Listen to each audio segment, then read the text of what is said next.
Everyone knows that strange things happen when the world is wrapped in darkness. But for one babysitter, the night seemed strangely ordinary, until she noticed the light. The boy's night light, a small, comforting glow that had always been a simple presence in the room, had begun to flicker. And it flickered at the same time every night. 11:30 p.m. Without fail. A malfunction? Perhaps. But the bulb had been replaced, yet the flickering persisted, its rhythmic pulse creating an eerie pattern that gnawed at her nerves.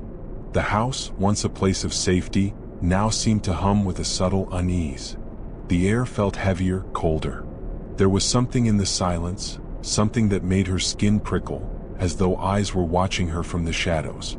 Then one night, the boy mentioned his friend in the closet. She laughed it off, dismissing it as nothing more than a figment of a child's imagination. He spoke with the eerie calmness of someone who wasn't afraid, his voice low and deliberate. "The friend doesn't like the light?" She smiled, brushing it off, thinking it a playful statement. But with every flicker of the light, a creeping discomfort settled over her.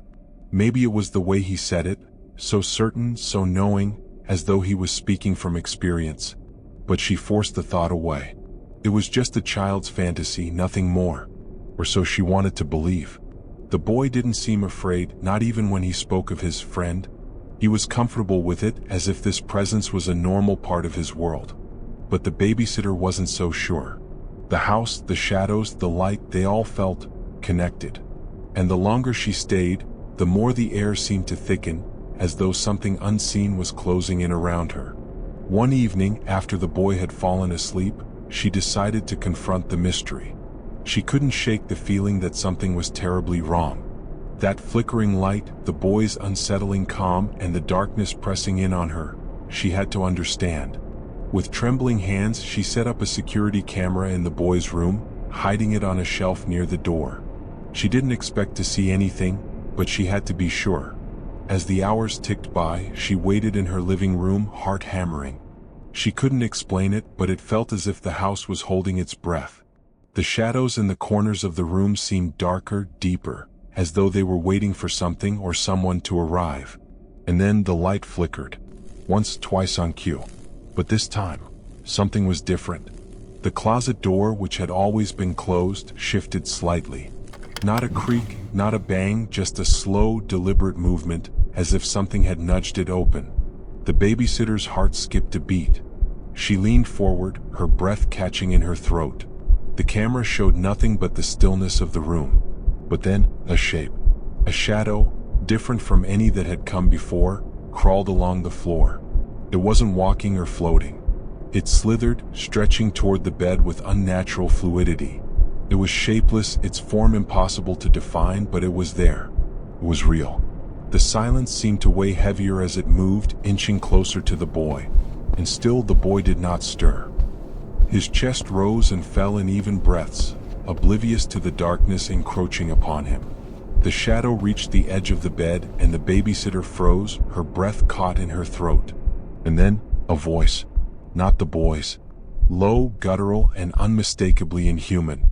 "Now you know too." The words, whispered in the quiet room, sent an icy chill through her spine. They weren't spoken aloud, but rather seemed to crawl directly into her mind, wrapping around her thoughts like chains. She sat there, paralyzed, the weight of what she had just witnessed crashing down upon her. The shadow wasn't just a figment of imagination. It was real, and it had a voice. The boy remained still.